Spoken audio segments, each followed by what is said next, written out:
Here we are at garden number 6 and my final garden. These are amazing volunteer sunflowers that I just left here, and I've kind of been trimming and pruning them up so that I can still grow some plants around and underneath, which I'll try and show you today.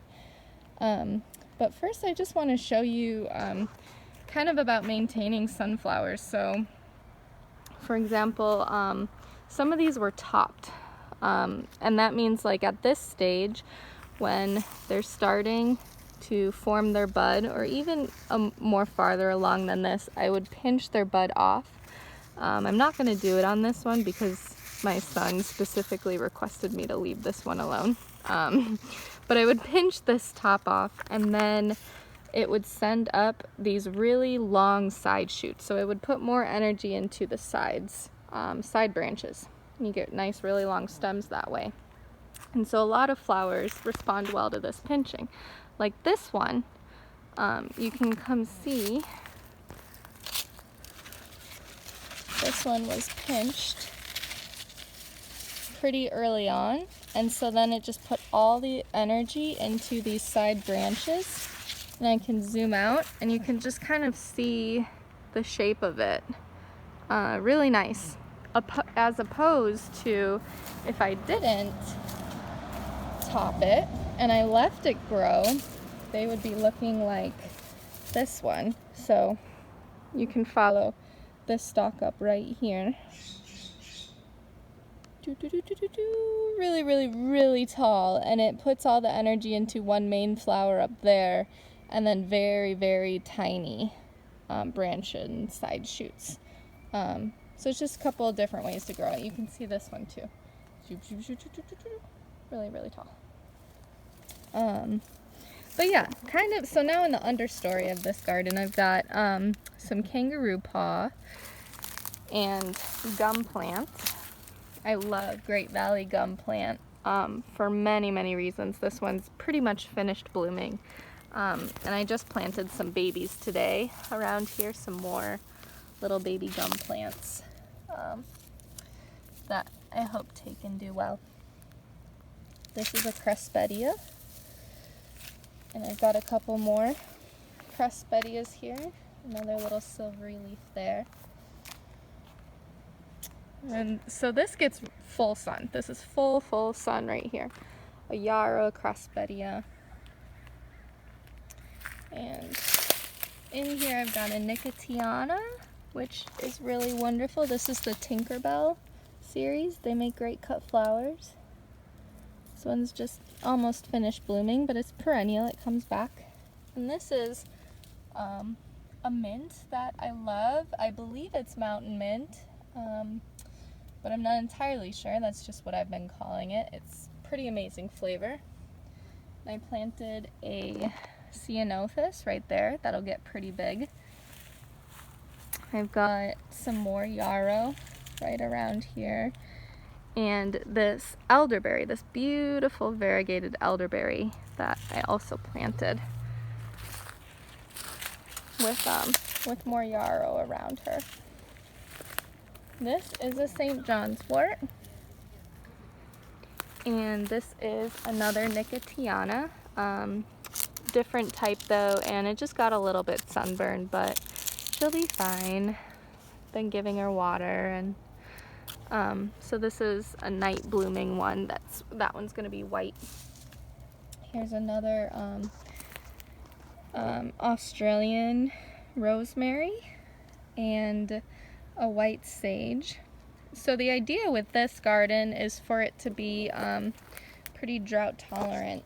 Another nicotiana right here. Yeah, so I'm planting mostly California, mostly Australian natives, ones that are drought tolerant. And you can see I don't have this mulched yet. I placed an order on getchipdrop.com, so I'm kind of waiting for some free mulch to come. This is the other side of this garden, garden number 6.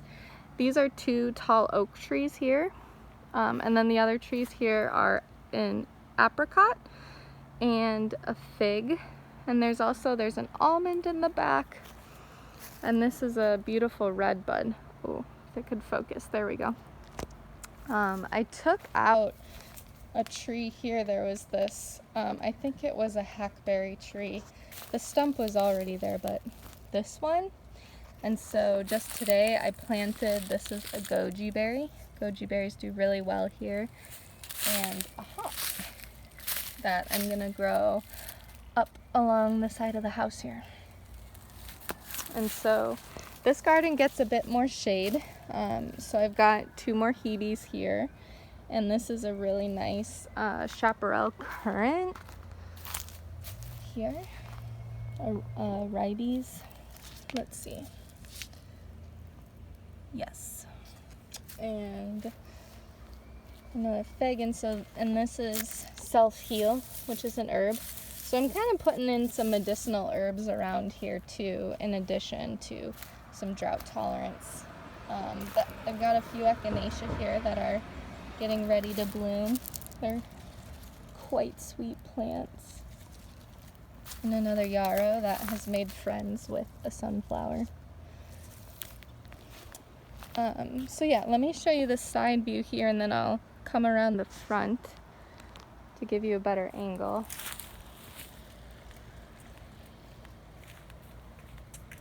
Got a bulbine planted in there, and there's some grasses that were already here. This is feathertop grass. A rock rose, I believe this magnificent shrub is. And some California artemisia, another one of those Australian rosemary plants. And I want to put a low-growing grevillea right here. Here I've got another grevillea, just a different type. You can see the tag here of what that is. And a ceanothus right there. Another ceanothus here. This one's more low-growing. A snowberry, which I'm excited about. And buckwheat here. I'm also really excited about this spice bush. It's gonna get huge. And I also want a flannel bush to put in here. Gosh, I noticed trash here. The thing is with this garden, I'm always picking up trash. People, for some reason, love to throw trash here, and it's a little bit upsetting. This is actually probably of all my gardens, my favorite one. There's not a whole lot going on here yet, but it just feels the most natural. It's got really good energy here, and I just love all the plants. And you can see I've kind of spaced everything a bit farther apart to give it its full growing potential. And when this area is mulched, it's gonna look really, really nice. And there's still quite a bit of room for plants in the middle section there. So yeah.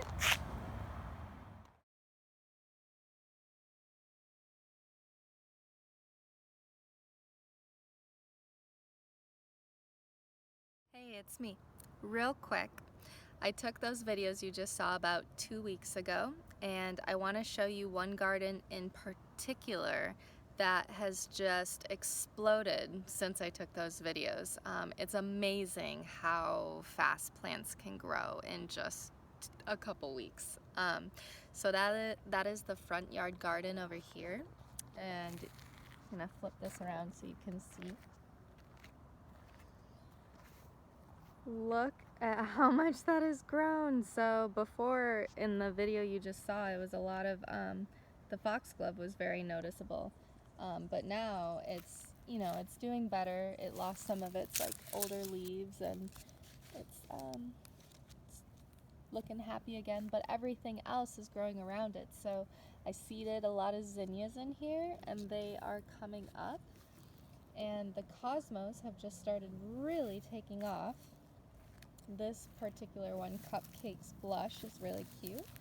And I'm noticing some male Melissoides bees going to sleep tonight in this flower. So sweet. And that agrostema that I was like, I don't know what it'll do. is looking pretty good. So, it's, you know, decent stem length and beautiful flower. Foxglove is blooming again over here, and the amaranth is just kind of going off. This was all volunteer from the compost, and I'm leaving it because I like to eat it.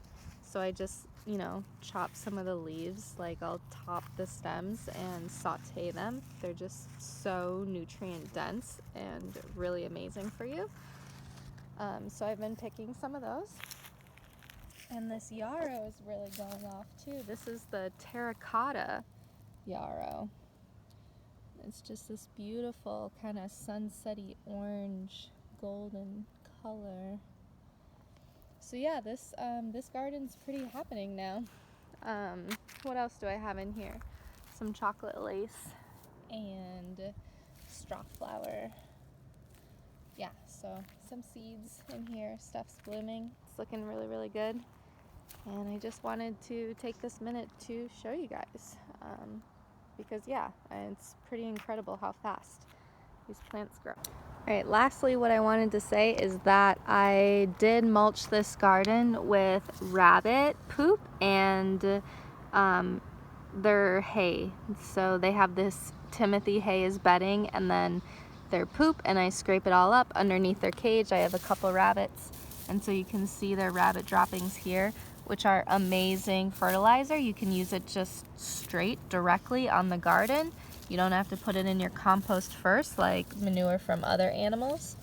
And so yeah, that's also adding to the health and vitality of these plants, or the rabbit droppings. All right, thanks so much for tuning in. Bye.